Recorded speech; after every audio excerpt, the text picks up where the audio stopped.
ಅಣ್ಣ ಅದು ಏನು ಮಾಡ್ತಾ ಇದ್ದೀರಿ ದೇಶಪಾಂಡೆನಾ? ಇನ್ನು ಏನು ಕಣಿ ಕೇಳ್ತಾ ಇದೆಯಲ್ಲೋ, ಅವ್ನ ಟೈಮ್ ಇವತ್ತು ಮುಗೀತು. ಬಂದು ಡೀಲ್ ಮಾಡ್ತೀನಿ, ನೀನು ಲೊಕೇಶನ್ ಕಳಿಸು. ಅಣ್ಣ ಅದು ಏನೋ ನಿಂದು? ನಾನೇ ದೇಶಪಾಂಡೆನ ಮುಗಿಸ್ತೀನಿ. ನಿನಗೇನು ತಲೆ ಕಟ್ಟಿದಾನ?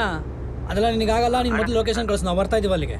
ಇಲ್ಲ ಅಣ್ಣ, ನಾನೇ ಮುಗಿಸ್ತೀನಿ, ಆದರೆ ನಂಗೆ ಇವಾಗಲೇ ದುಡ್ಡು ಬೇಕು. ನೋಡೋ, ತಮಾಷೆ ಮಾಡಬೇಡ, ಸುಮ್ಮನೆ ಲೊಕೇಶನ್ ಕಳಿಸು, ಬರ್ತಾ ಇದ್ದೀವಿ ನಾವು. ಅಣ್ಣ ಅಣ್ಣ ನಂಗೆ ಇವಾಗಲೇ ದುಡ್ಡು ಬೇಕಣ್ಣ, ಅರ್ಜೆಂಟ್ ಇದೆ ಅಣ್ಣ. ನೋಡಿ ನಾನು ದುಡ್ಡು ಕೊಡ್ತೀನಿ. ಆಯ್ತಾ, ನಾನು ನೀನು ದುಡ್ಡು ಕೊಡ್ತೀನಿ, ನೀನು ಮೊದಲು ಲೊಕೇಶನ್ ಕಳಿಸು. ಇಲ್ಲ, ನಾನು ಲೊಕೇಶನ್ ಎಲ್ಲ ಕಳ್ಸಲ್ಲ ಅಣ್ಣ, ನಾನೇ ಮಾಡ್ತೀನಿ ಅಂತ ಹೇಳ್ತಿಲ್ವಾ? ಈ ಸಲ ನೀವು ನನ್ನ ಮಾತು ಕೇಳಿ ಅಣ್ಣ. ಅಣ್ಣ ಹೊಟ್ಟೋಗ್ತಾನೆ ದೇಶಪಾಂಡೆ, ಆಮೇಲೆ ನೋಡಿ ಸಿಗಲ್ಲ, ಆಮೇಲೆ ಹೊಟ್ಟೋಗ್ತಾನೆ. ಜಿ ಪೇ ಮಾಡ್ತೀನಿ, ಅವ್ನು ಮುಗಿಸಿ ನನಗೆ ಫೋಟೋ ಕಳಿಸು. ಸರಿ ಅಣ್ಣ.